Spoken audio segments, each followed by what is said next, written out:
Nani Salé. Soyez les bienvenus sur ma chaîne Ma Cake Time. Alors cette chaîne est dédiée aux histoires vraies vécues par moi personnellement ou par mes proches. Alors aujourd'hui je vais vous raconter une histoire qui s'est passée en 2014 lorsque j'étais assistante juridique dans un cabinet d'huissier. Je faisais un stage dans ce cabinet et un jour, il y a une dame qui est entrée. Elle a demandé à voir l'huissier de justice parce qu'elle voulait qu'il vienne constater un fait qui s'était produit. Et donc, j'ai demandé à la dame de patienter à la salle d'attente le temps que l'huissier arrive. Et je lui ai demandé de quel fait il s'agissait. On va appeler cette dame Madame Chantal. Alors, Madame Chantal me raconte qu'elle a passé le quart de sa vie en fait en Europe et elle a décidé de rentrer à Libreville au Gabon chez elle pour venir monter une affaire. Donc, cette affaire qu'elle voulait monter, c'était une entreprise d'événementiel. Donc, elle devait se charger de faire des repas. Comme elle était spécialisée dans la pâtisserie, donc c'était uniquement la pâtisserie qu'elle voulait faire. Et elle avait fait venir toute sa marchandise depuis la France jusqu'à Libreville, dans 2 conteneurs. Alors, vu que les conteneurs sont arrivés à Libreville au Gabon, elle n'avait pas de place où pouvoir les stocker. Et donc, elle s'est dit, je vais demander à mon voisin qui est témoin de Jéhovah. Ce monsieur-là, c'était un témoin de Jéhovah très très respecté dans sa communauté et c'était un monsieur d'un certain âge. Donc, on va appeler ce monsieur-là Monsieur Jean. Voilà.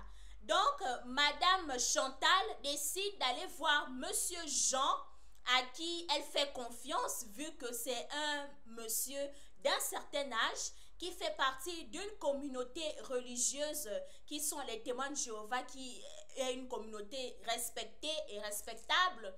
Donc, elle fait confiance à Monsieur Jean et elle lui propose, vu que Monsieur Jean avait une grande cour chez lui, il habitait aux 3 quartiers. Donc, sa maison était très très grande avec une grande cour devant.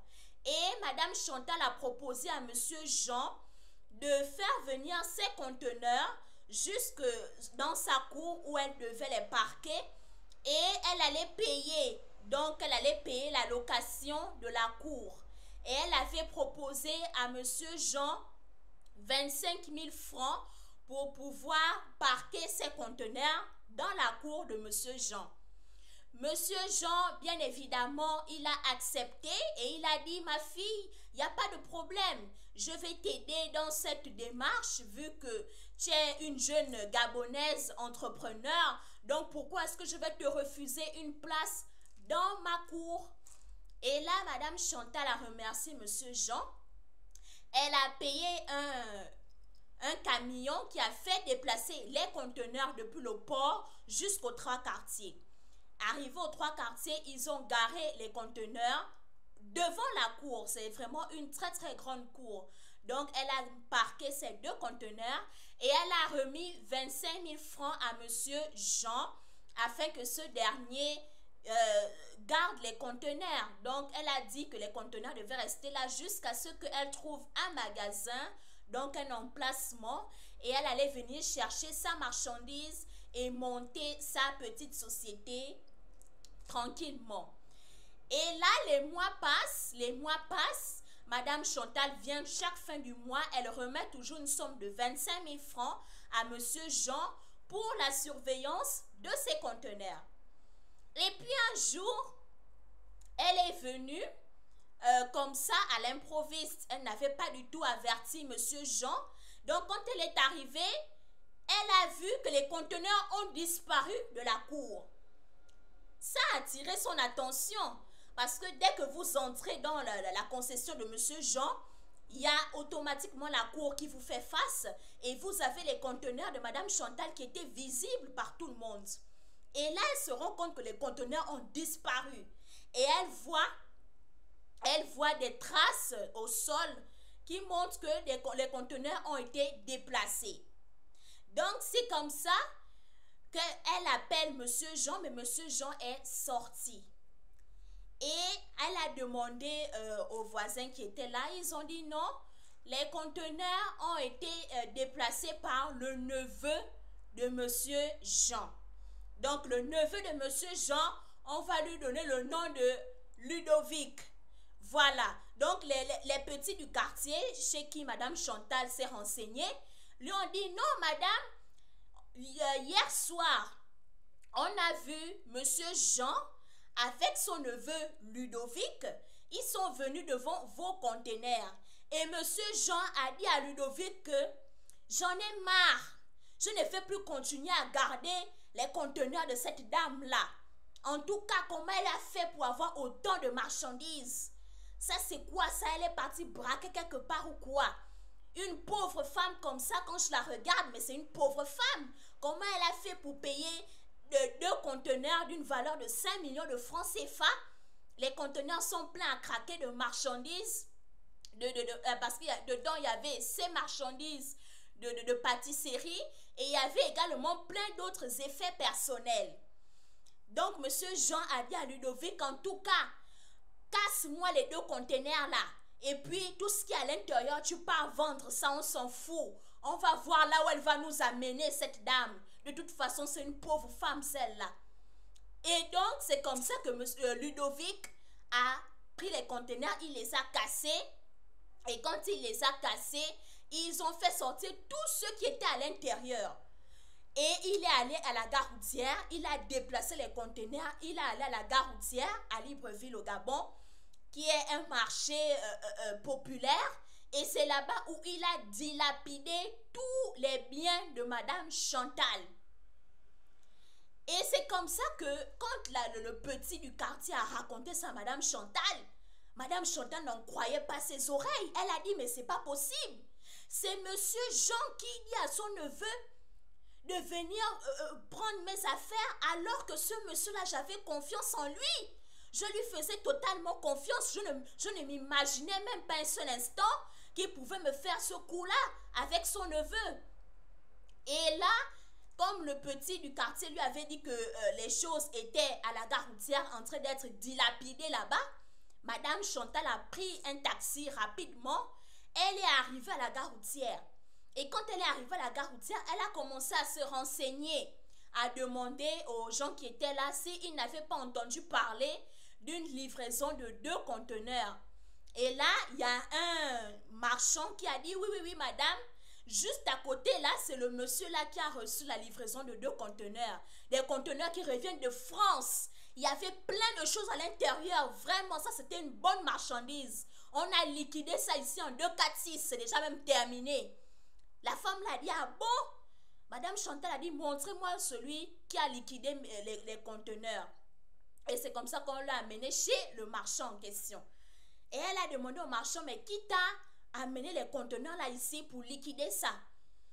Et c'est comme ça que le monsieur a dit, mais non, j'ai reçu une proposition très intéressante, très alléchante. Et je me suis dit, je ne peux pas passer à côté de ça parce que ça, c'est beaucoup d'argent. Donc, j'ai donné de l'argent à ce monsieur et il m'a liquidé les 2 conteneurs avec tout ce qu'il y avait à l'intérieur. Et donc, là, j'ai déjà même tout vendu. Là où vous venez, là, il ne reste que les derniers effets qui étaient à l'intérieur. Et c'est comme ça que Madame Chantal a dit que, mais monsieur, est-ce que vous savez que ces 2 conteneurs que vous avez liquidés ici, c'est de la marchandise volée? Ça s'appelle du recel. Donc là, vous êtes aussi préjudiciable. Je vais faire venir la police pour constater que vous avez vendu ma marchandise. Et vous devriez absolument me montrer la personne qui est venue vous donner les conteneurs là ici. Et c'est comme ça que le monsieur a dit que, mais madame, moi je ne savais pas que les conteneurs là c'était des effets volés. Si je savais ça, je n'aurais jamais acheté. Mais comme vous m'avez déjà dit que ce sont vos effets, voilà le numéro de téléphone du vendeur. Donc je vais l'appeler et il va venir ici. Vous allez régler ça vous deux parce que moi je ne savais même pas que les effets étaient volés. Et c'est comme ça que le vendeur a appelé son fournisseur. Donc, c'était Ludovic, le neveu de Monsieur Jean, chez qui Madame Chantal, au départ, avait déposé ses conteneurs. Et c'est comme ça que Ludovic apparaît à la gare routière, il vient. Et là, il est nez à nez avec la propriétaire des conteneurs, donc Madame Chantal. Et elle lui fait comprendre que les conteneurs qu'il avait vendus aux marchands étaient à elle et qu'il n'avait pas du tout le droit de le faire parce qu'elle payait une somme de 25 000 francs pour la location de la cour, là où elle avait garé les conteneurs chez son oncle. Et c'est comme ça que M. Ludovic répond à Madame Chantal que de toute façon, il fallait trouver un autre endroit pour venir mettre tes choses. Si c'est chez mon oncle que tu es venu déposer ça, donc ça veut dire qu'automatiquement ces conteneurs-là nous appartiennent. Et puis je te souhaite bien du courage. Tu n'as qu'à aller te plaindre où tu veux. Ton affaire là, ta plainte ne va jamais aboutir. Parce que moi j'ai mes relations au tribunal. Donc tout ce que tu vas faire, ce sera nul et non avenu. Madame Chantal a dit, ah bon, comme c'est comme ça, eh bien, je vais me rapprocher d'un huissier de justice. Donc, c'est comme ça que Madame Chantal est venue dans le cabinet pour rencontrer l'huissier de justice, afin que ce dernier aille jusque chez Monsieur Jean, prendre les photos, parce que au niveau de la cour, il y avait des traces qui montraient que ces conteneurs-là étaient là, parqués, depuis près de 8 à 9 mois, les conteneurs étaient là. Donc, automatiquement, sur le sol, il y avait des traces.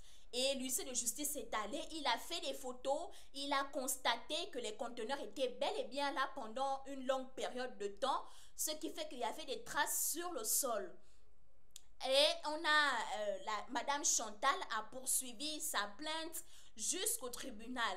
Mais arrivé au tribunal, l'affaire a été ajournée parce que bien évidemment, Monsieur Ludovic avait déjà fait comprendre à Madame Chantal que son affaire n'allait pas aller loin, qu'il avait des relations et que quoi que ce soit qu'elle puisse faire pour récupérer ses effets ou avoir des dommages et intérêts, elle n'aurait absolument pas gain de cause.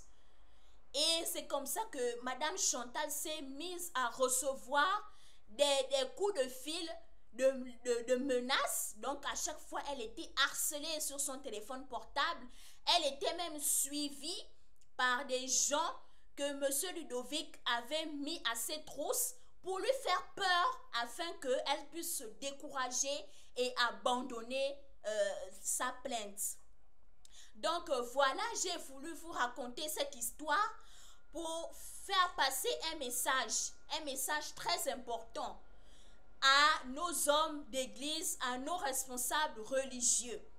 Donc le message que je voulais faire passer, c'est que lorsque une personne vient vous voir, que vous soyez homme d'église ou membre d'une église, c'est qu'elle vous fait confiance. Elle vous fait confiance par rapport à votre habit pastoral que vous avez. Donc, elle vous fait confiance.